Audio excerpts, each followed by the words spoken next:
Greetings. In the name of Allah, the Beneficent, the Merciful, we thank Him for coming to us in the person of Master Farad Muhammad, to whom praise is due forever.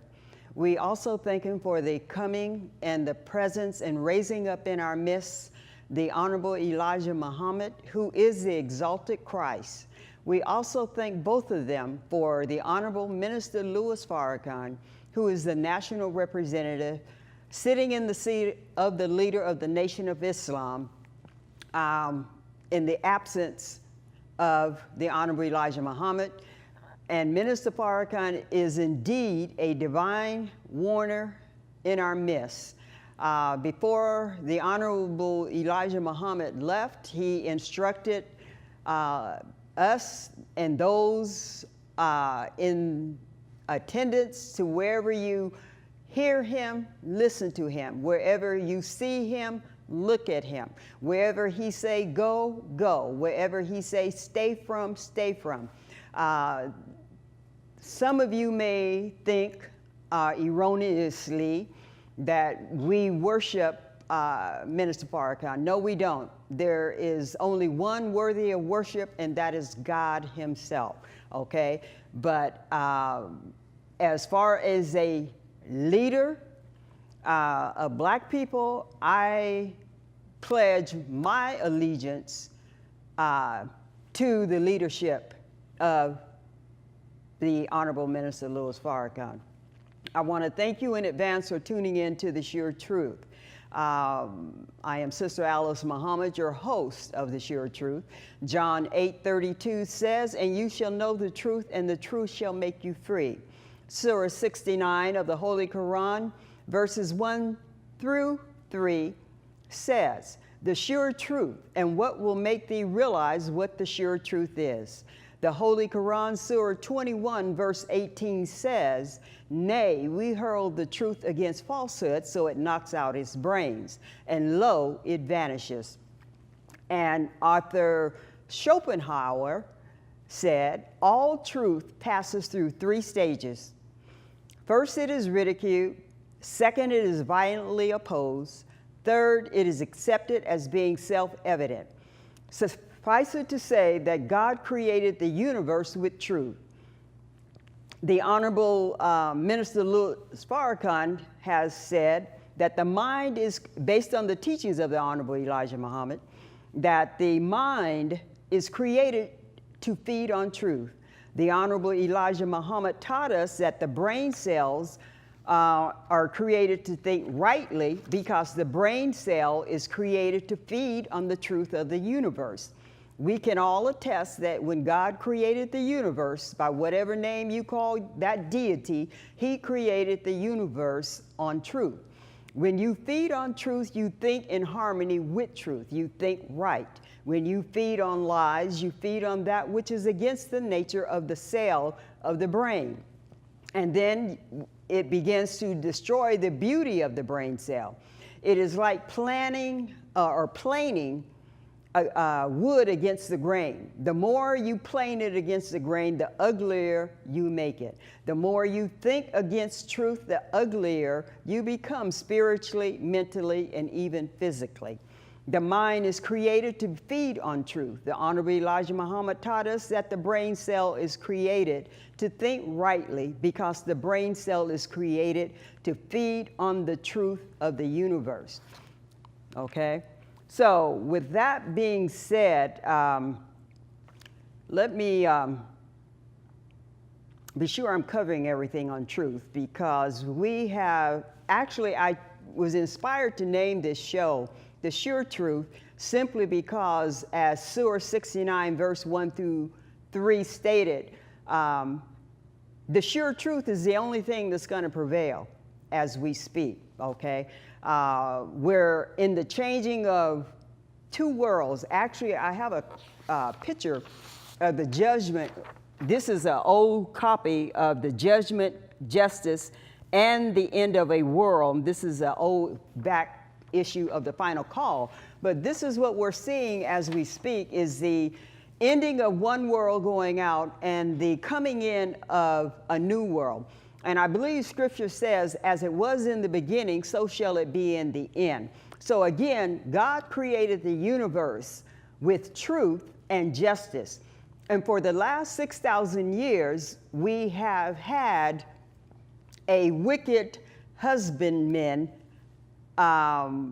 particularly the Caucasian race, who has mismanaged, misused, and abused the world through deceit, lies, deception, and just ruckus, just chaotic, you name it, and it's happening. So again, the current issue of the final call is this right here, okay? And it says, the divine destruction of America, can she avert it? The final call, current issue, September 19th, divine destruction, as we are witnessing with the various weather calamities that we are having, okay? So I want to open this show up. Again, we're still talking about understanding white supremacy and racism. And I'm going to open this up with a quote by the Honorable Minister Louis Farrakhan. And this was a lecture that he gave in August of 2014.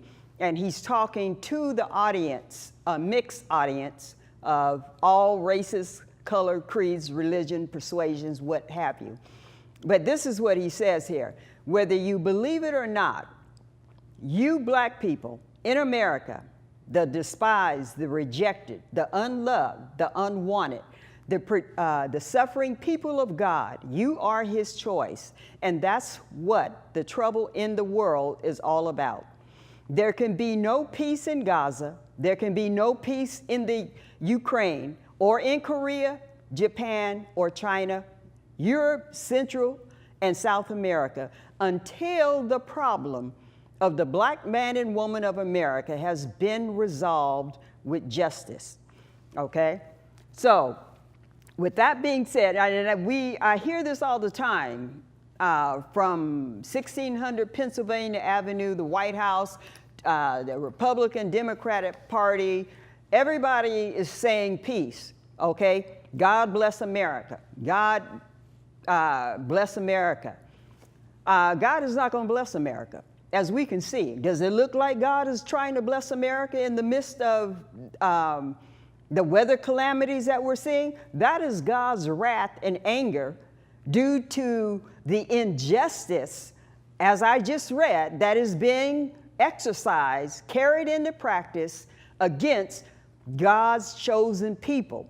And those chosen people are black people in America. Again, the despised, the rejected, the unloved, the unwanted, the suffering people of God. So I'm going to read this article that was in a back issue of the Final Call, and it's called White Supremacy, America's Original Sin. And it says, stop pretending your racism is patriotism. So we can bring that up. I want to, if you see that title, please take the time to read this article that is in the Final Call. All of the issues of the Final Call, you can just Google search, okay? And put in the heading, title, whatever subject matter you want. There is a issue that has covered everything that you can think of. So that particular picture there is a picture of David Brown of Plymouth, Massachusetts, with his hands displaying a placard during a protest on Sunday, August 3rd of this year. Okay, the protest was held to denounce hatred and racism in response to a nationalist rally that spiraled into deadly violence in Charlottesville, Virginia, which was held on Saturday, August 12th. Okay, I think we are well aware of the account, the news reports of what happened in Charlottesville last month in August, okay? So I'm going to share, this is an editorial that was in the Final Call newspaper, White Supremacy, America's Original Sin. Stop pretending your racism is patriotism, okay? Americans united against hate. Many may feel comfortable condemning the alt-right, neo-Nazis, Klansmen, and white supremacists who gathered in Charlottesville, Virginia. But the true problem is America's underlying cancer of white supremacy etched into the DNA of this nation. The torch-carrying, swastika-waving, black-shirted, Nazi-saluting supporters of the alt-right who openly voice their disdain and hatred for blacks and others are not the choice for expression of white supremacy today. Their look and their tactics are outmoded, draw too much attention, and draw too much of an emotional response. What is preferred today is make America great again. White supremacy is an ideology and expression that couches white as the group suffering and losing in the United States. It was that sentiment that President Clinton played in the 1990s as a welfare-bashing, prisoner-executing missile into Africa, launching New Democrat Bubba, was a godsend, consoler of aggravated whites who supported him. He felt their pain. He wasn't like Democrats of the old who were beholden to black people. He disrespected the Reverend Jesse Jackson, who has registered more Democratic voters than anyone in history at the Civil Rights Leaders National Convention to make his point. It was that sentiment, the belief that whites in America are under siege from black and brown people, that led to the Breyer movement backed by Donald Trump.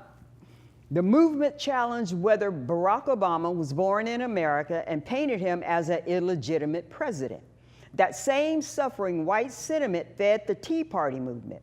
Its virulent opposition to President Obama and the former President Obama, and the unabashed assaults of right-wing and conservative media on him and his family. Not to mention an intruder making his way into the White House, shots fired at the White House window and missed by the Secret Service, and a 400% increase in death threats against the president.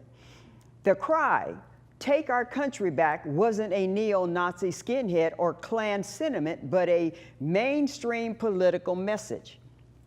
The white America under siege mentality has led to reluctance to take on white militias and whites calling for the violent overthrow of the American government. Instead of calling for a federal crackdown, political leaders called for understanding what was making weapons carrying whites so easy. It was that sentiment that got Janet Napolitano, then United States Secretary of Homeland Security of the United States, crucified politically. It was in 2009 that the Department of Homeland Security reported that white supremacy is the U.S.'s biggest threat for domestic terror. It was met with harsh criticism. Conservatives blasted the department for defining terror threats too broadly instead of focusing on potential Islamic terrorists. Observe, think, progress. Then House Minority Leader Representative John Boehner was one of those who berated the DHS, saying that they weren't focusing on real threats of U.S. faces. The Secretary of Homeland Security owes the American people an explanation for why she was abandoned using the term terrorist to describe those such as Al-Qaeda, who are plotting overseas to kill innocent Americans, while her own department is using the same term to describe American citizens who disagree with the direction Washington Democrats are taking our nation. Everyone agrees that the department should be focused on protecting America, but using such broad-based generalizations about the American people is simply outrageous. The report was titled "Right-Wing Extremism, Current Economic and Political Climate Fueling Resurgence in Radicalization and Recruitment," and it named white supremacists, radical anti-abortionists, and a new disgruntled veterans as most acceptable to recruitment by extremist groups or to harboring resentment that may lead to domestic terrorism. DHS stressed that during recessions, these threats go up and law enforcement should be on the lookout for such extremism. The report findings were congruous with previous studies that indicate right-wing extremism is responsible for more instances of violence every year, with the exception of 2001, when the September 11th attacks happened in the United States, than Islamic extremists. Think Progress noted. Secretary Janet Napolitano ended up withdrawing the report and apologizing to veterans who felt they had been called out, stressing that the threat was limited to a small number of veterans. That sentiment isn't just yesterday, it exists today.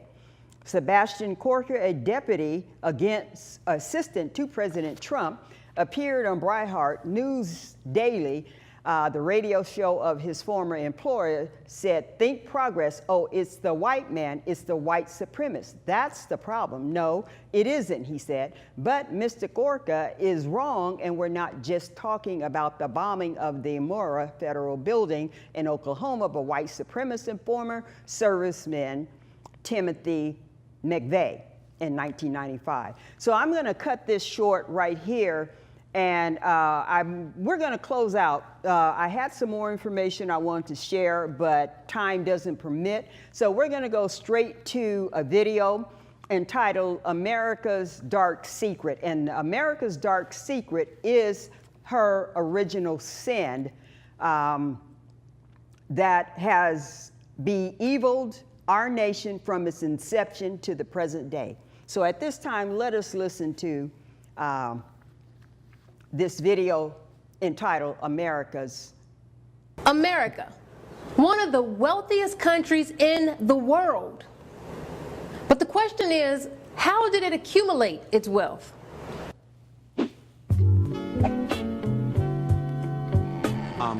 This is a nation founded on genocide and built on the backs of slaves. All right? So we started with a racial problem. We tried to actually eliminate one entire race, and then we used another race to build this country actually quite quickly as a new country into a world power. This country never would have had the wealth that it had it not had slavery for a couple of hundred years. But I say to white people, look, you didn't do it. They say, yeah, that's right, we didn't have nothing to do with slavery. Yeah.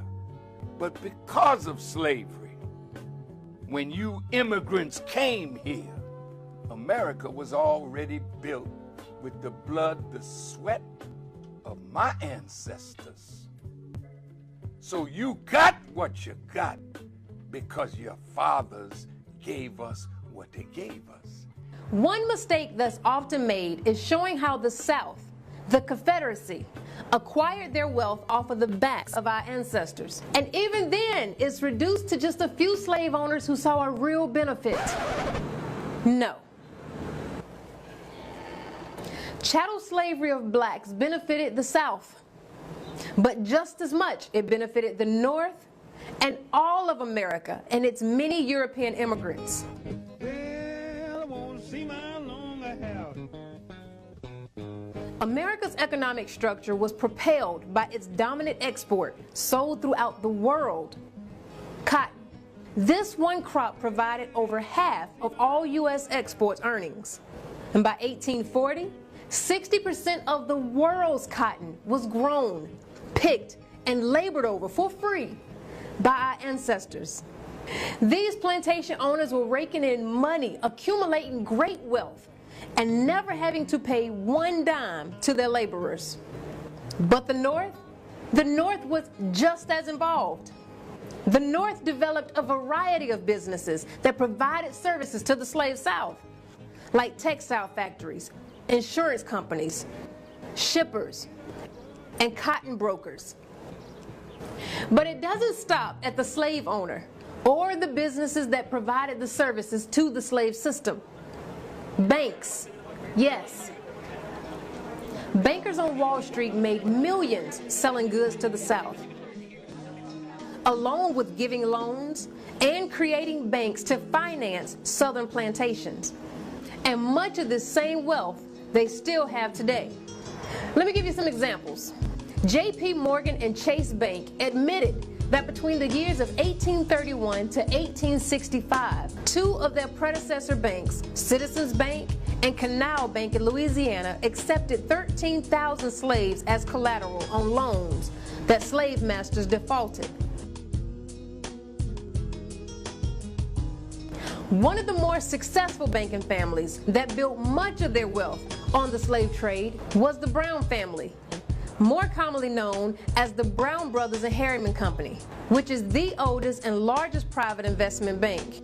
The Brown brothers owned hundreds of slaves. This family dominated the cotton industry. They made a huge fortune by lending millions to Southern planters and cotton brokers. Another portion of their wealth came by renting and the sales of slave ships they sold to slave merchants.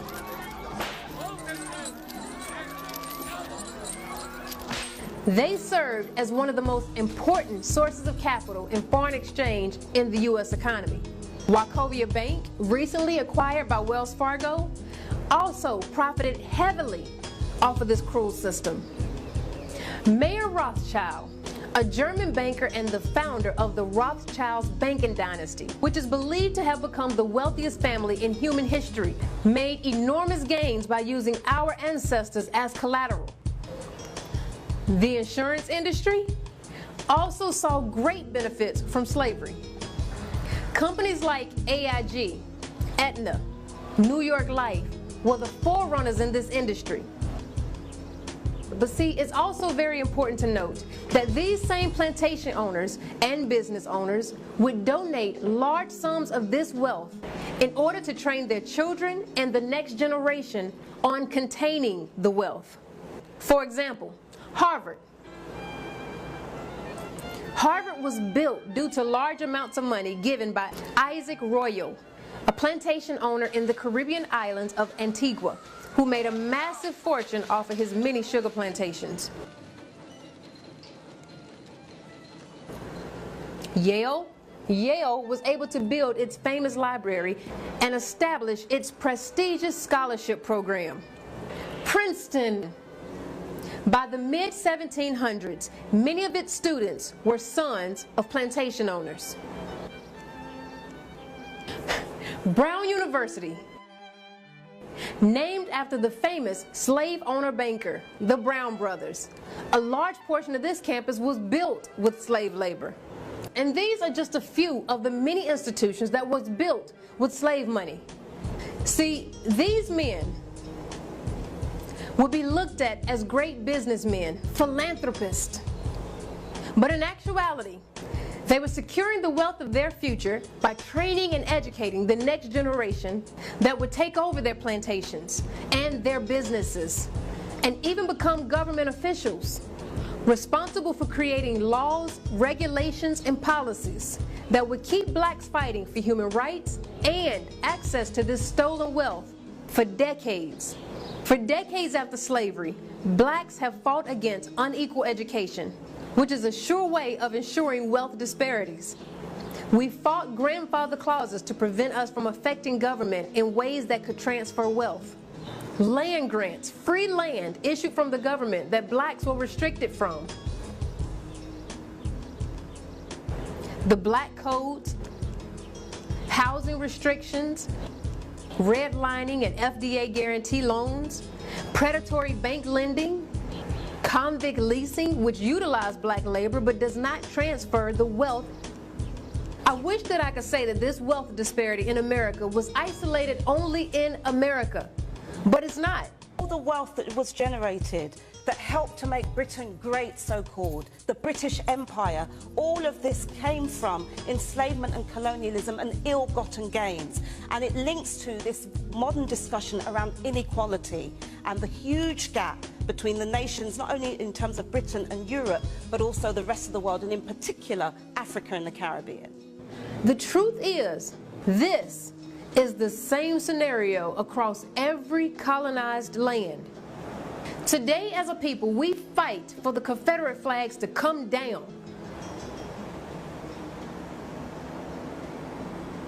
We even fight for people to stop using the word nigger. Right. Or other forms of bigotry to not be used. But we've been duped into believing that it's absolutely foolish to continue to fight for reparations. Many of us don't recognize the direct ties between the past and the wealth that was carried into today. Our ancestors were forced to invest in this economy without ever receiving a return. Unlike Jews, reparations were never paid to slaves or their descendants to help balance out this unjustified wealth. But understand that the reason our ancestors were enslaved was not for the purpose of being able to call us right. It was not even for the purpose of being able to raise a slave flag. No, all of the killing, the torturing, dehumanizing, inhumane treatment all boiled down to one reason: wealth. It was all business. Understand that.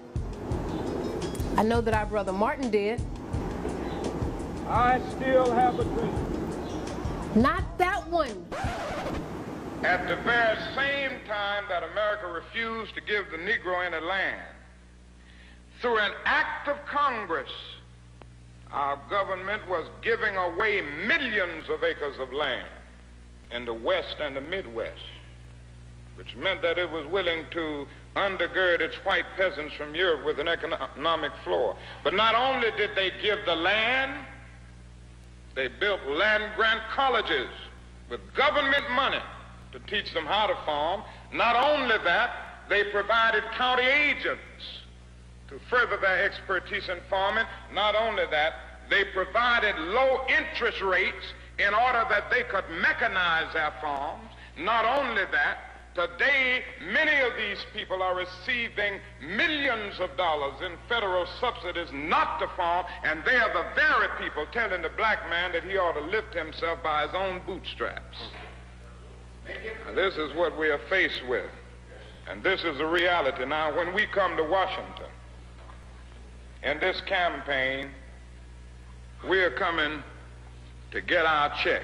I leave you as I came before you with the greeting words of peace in the Arabic language of our ancestors of Assalamu alaikum.